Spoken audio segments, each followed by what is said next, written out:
couvre aussi pile poil.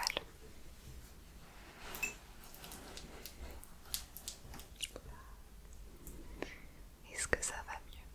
Tu te sens déjà plus apaisé? Qu'est-ce que tu dis? Mais non, il n'y a pas de monstre dans le placard. C'est dans ta tête. Je te promets qu'il n'y a pas de monstre dans ce placard. Tu sais ce qu'on va faire? On va prendre Gaspard.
Mais la fleur n'en finissait pas de se préparer à être belle, à l'abri de sa chambre verte.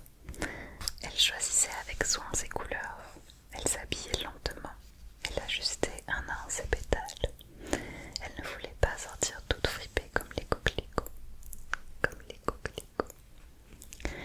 Elle ne voulait apparaître que dans le plein rayonnement de sa beauté. Et oui, elle était très coquette. Sa toilette mystérieuse avait donc duré des jours et des jours.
que je supporte 2 ou 3 chenilles si je veux connaître les papillons. Il paraît que c'est tellement beau. Sinon, qui me rendra visite? Tu seras loin, toi. Quant aux grosses bêtes, je ne crains rien. J'ai des griffes. Et elle montrait naïvement ses 4 épines. Puis elle ajouta: ne traîne pas comme ça, c'est agaçant. Tu as décidé de partir. Va-t'en. Car elle ne voulait pas qu'il la vît pleurer. C'était une fleur tellement orgueilleuse. Chapitre 10. Il se trouvait dans la région des astéroïdes 325, 326, 327, 328, 329, 330. Il commença donc par les visiter pour y chercher une occupation et pour s'instruire. Le premier était habité par un roi. Le roi siégeait, habillé de pourpre et d'hermine, sur un trône très simple et cependant majestueux.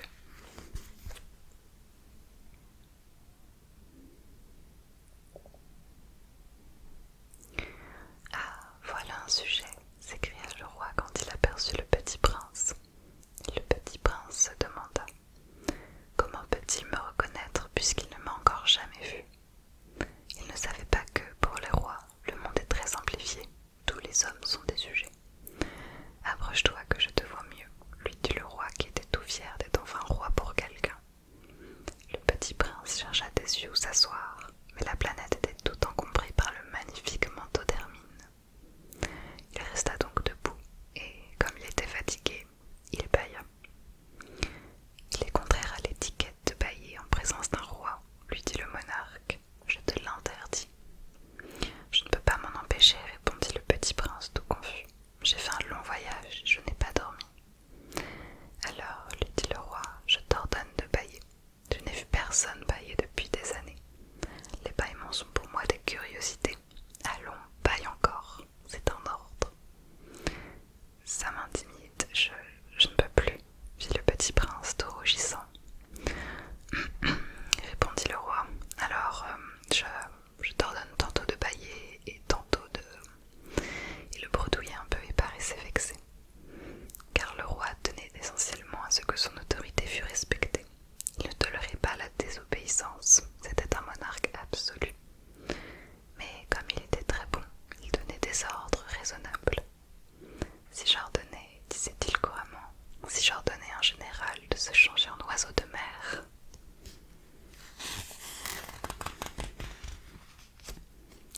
Et si le général n'obéissait pas, ce ne serait pas la faute du général, ce serait ma faute. Puis-je m'asseoir? S'enquit timidement le petit prince.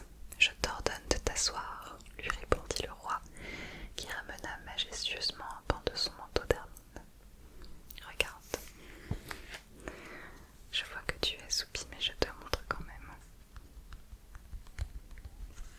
Le roi, seul sur sa planète, sur son trône, avec son manteau d'hermine, des étoiles dessus.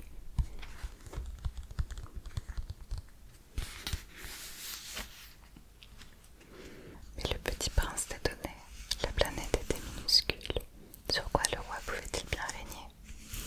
Sir, lui dit-il, je vous demande pardon de vous interroger. Je t'ordonne de m'interroger, se hâta de dire le roi. Sir, sur quoi régnez-vous? Sur tout, répondit le roi, avec une grande simplicité.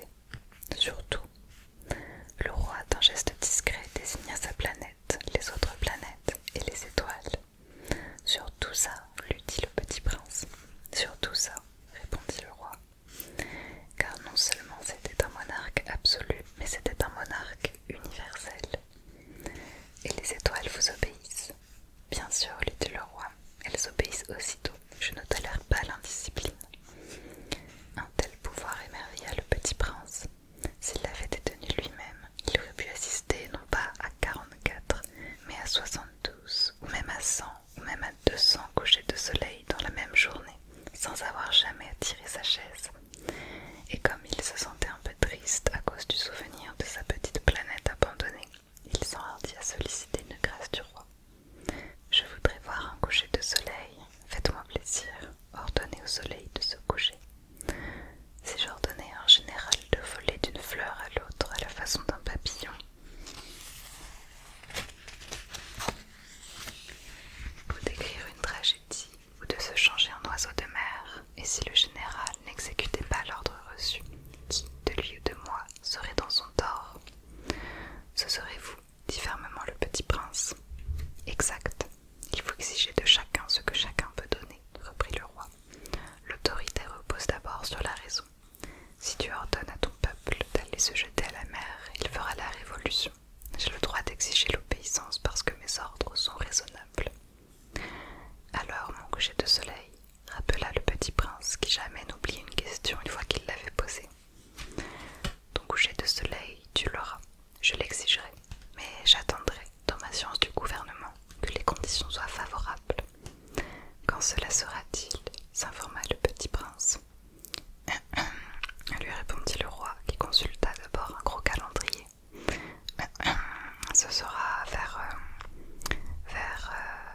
ce sera ce soir vers 7h40 et tu verras comme je suis bien au pays. Le petit prince bâilla, il regrettait son coucher de soleil manqué, et puis il s'ennuyait déjà un peu. Je n'ai plus rien à faire ici, dit-il au roi, je vais repartir. Ne pars pas, répondit le roi qui était si fier d'avoir un sujet. Ne pars pas, je te fais ministre. Ministre de quoi? De la justice. Mais il n'y a personne à juger. On ne sait pas, lui dit le roi, je n'ai pas fait encore le tour de mon royaume. Je suis très vieux, je n'ai pas de place pour un carrosse, et ça me fatigue de marcher.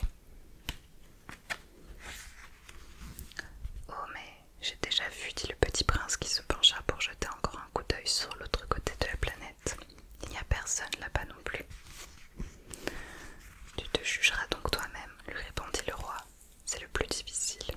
Il est bien plus difficile de se juger soi-même que de juger autrui. Si tu réussis à bien te juger, c'est que tu es un véritable sage. Moi, dit le petit prince, je puis me juger moi-même n'importe où. Je n'ai pas besoin d'habiter ici. Dit le roi, je crois bien que sur ma planète, il y a quelque part un vieux rat. Je l'entends la nuit. Tu pourras juger ce vieux rat. Tu le condamneras à mort de temps en temps. Ainsi, sa vie dépendra de ta justice. Mais tu le gracieras chaque fois